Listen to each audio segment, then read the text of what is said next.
Assalamualaikum warahmatullahi wabarakatuh. Pertama-tama, perkenalkan nama saya Andi Abdul Hamid, NIM 2003015012, kelas PJKRC. Di sini saya akan memaparkan materi tentang kontrol motorik. Lanjut ke materi. Pertama, kontrol motorik tertutup atau kontrol tertutup. Kontrol tertutup adalah pengontrolan keadaan yang berlangsung di dalam sistem itu sendiri untuk selama beberapa waktu. Dalam pengontrolan sistem tertutup, umpan balik memiliki peranan penting. Misal, seorang yang akan jatuh ke depan, stimuli sensori yang terdapat di dalam otot dan dalam mekanisme vestibular yang ada di telinga memberikan tanda kepada struktur sistem pusat syaraf untuk mengembalikan tubuh dan kepala pada posisi tegak. Menurut Adam tahun 1976 menyatakan bahwa semua gerakan dapat dikontrol dengan cara yang sama. Umpan balik dari gerakan yang sedang dilakukan akan dibandingkan dengan gambaran sensor atau indera berdasarkan gerakan yang dilakukan pada masa lalu yang disimpan dalam memori. Apabila ada ketidaksesuaian antara gerakan yang dilakukan sekarang dengan pola gerakan yang ada di memori, maka komando motorik kumulai bertugas untuk membentuk gerakan. Fungsi gambaran sensor yang tersimpan dalam memori bekerja sebagai memori pengenalan. Apabila dirasakan terjadi gerakan yang salah, maka akan segera dilakukan pembentulan. Jika pola gerakan dari suatu keterampilan baru secara relatif kurang dimiliki siswa, maka umpan balik dicari dari sumber lalu, misalnya melalui penglihatan dan pendengaran untuk mendengar gerakan, dan siswa harus berusaha membiasakan diri.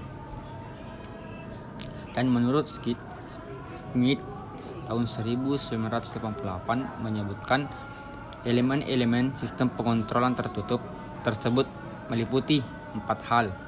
Yang pertama, mekanisme rujukan. Kedua, tingkat eksekutif. Ketiga, tingkat efektor. Dan yang terakhir, lingkungan. Berdasarkan elemen-elemen yang ada, maka elemen tujuan merupakan elemen pertama yang ingin dicapai, dan tujuan merupakan input bagi mekanisme rujukan. Smith tahun 1988 memberikan contoh sistem suhu ruangan di dalam rumah bagi daerah yang mengalami musim dingin. Suhu yang diinginkan adalah 60 derajat Fahrenheit. Diharapkan mampu memanasi suhu di seluruh rumah. Tercapainya suhu tersebut merupakan elemen tujuan pada sistem ini. Faktor lingkungan seperti naik turunnya suhu yang ada di sekitar rumah akan mempengaruhi beberapa derajat suhu yang sebenarnya. Informasi naik turunnya suhu lingkungan tersebut disebut umpan balik. Dan kedua, kontrol terbuka. Pengontrolan motorik dengan sistem terbuka terlebih dahulu dan dilaksanakan tanpa memperhatikan efek yang terjadi terhadap lingkungan, seperti pada sistem pengontrolan tertutup. Dalam pengontrolan sistem terbuka juga memiliki elemen-elemen yang penting yang harus ada untuk melaksanakan kegiatan pengontrolan. Elemen-elemen tersebut meliputi elemen eksekutif dan efektor. Seperti pada sistem tertutup, dalam sistem terbuka elemen eksekutif dan efektor secara langsung berkaitan. Namun dalam sistem terbuka, umpan balik dan rujukan tidak ada. Elemen eksekutif diprogramkan untuk mengirimkan instruksi tertentu pada waktu tertentu ke elemen efektor dan melaksanakan perintah tersebut sesuai dengan perintah tanpa melakukan perubahan jika terjadi hal yang sekalipun. Menurut Lutan 1988 memberikan contoh sistem kerja lampu pengaturan lalu lintas yang pada dasarnya terdiri dari 2 macam tanda. Warna hijau kendaraan boleh berjalan dan warna merah menunjukkan kendaraan harus berhenti.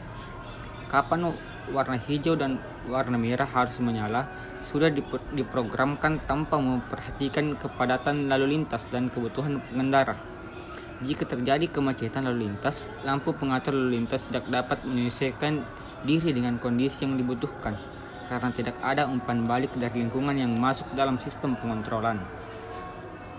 Dan rangkuman dari materi tentang kontrol tertutup dan kontrol terbuka adalah kontrol tertutup pengontrolan keadaan yang berlangsung di dalam sistem itu sendiri untuk selama beberapa waktu. Dalam pengontrolan sistem tertutup, umpan balik memiliki peranan penting. Pengontrolan motorik dengan sistem terbuka terjadi apabila instruksi yang terjadi disusun terlebih dahulu dan dilaksanakan tanpa memperhatikan efek yang terjadi terhadap lingkungan. Itulah tadi pemaparan materi tentang saya. Lebih dan kurangnya mohon dimaafkan. Wabillahi taufiq wal hidayah. Wassalamualaikum warahmatullahi wabarakatuh.